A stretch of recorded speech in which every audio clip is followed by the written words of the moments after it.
Shalom, everyone, from the Integral House of Israel.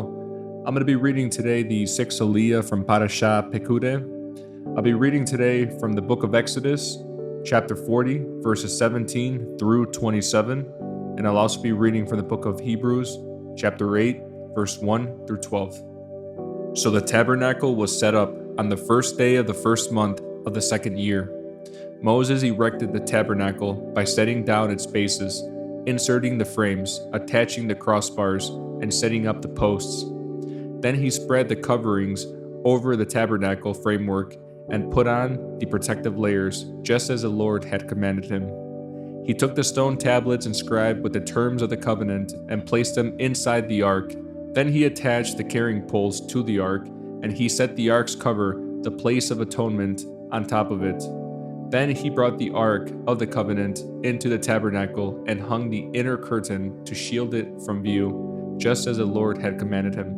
Next, Moses placed the table in the tabernacle along the north side of the holy place, just outside the inner curtain. And he arranged the bread of the presence on the table before the Lord, just as the Lord had commanded him. He set the lampstand in the tabernacle across from the table on the south side of the holy place. Then he lit the lamps in the Lord's presence, just as the Lord had commanded him. He also placed the gold incense altar in the tabernacle in the holy place in front of the inner curtain. On it he burned the fragrant incense, just as the Lord had commanded him. Next I'll be reading from the book of Hebrews, chapter 8, verse 1 through 12. Here is the main point. We have a high priest who sat down in the place of honor beside the throne of the majestic God in heaven. There he ministers in the heavenly tabernacle, the true place of worship that was built by the Lord and not by human hands. And since every high priest is required to offer gifts and sacrifices, our high priest must make an offering too.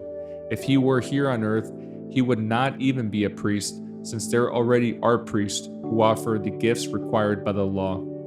They serve in the system of worship that is only a copy, a shadow of the real one in heaven. For when Moses was getting ready to build the tabernacle, God gave him this warning: "Be sure that you make everything according to the pattern I have shown you here on the mountain." But now Yeshua, our high priest, has been given a ministry that is far superior to the old priesthood, for he is the one who mediates for us a far better covenant with God, based on better promises. If the first covenant had been faultless, there would have been no need for a second covenant to replace it. But when God found fault with the people, he said, "The day is coming, says the Lord, when I will make a new covenant with the people of Israel and Judah.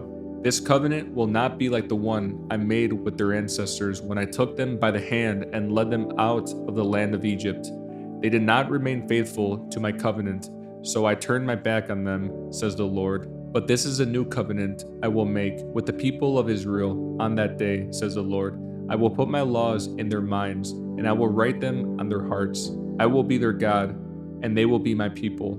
And they will not need to teach their neighbors, nor will they need to teach their relatives, saying, 'You should know the Lord,' for everyone, from the least to the greatest, will know me already, and I will forgive their wickedness, and I will never again remember their sins."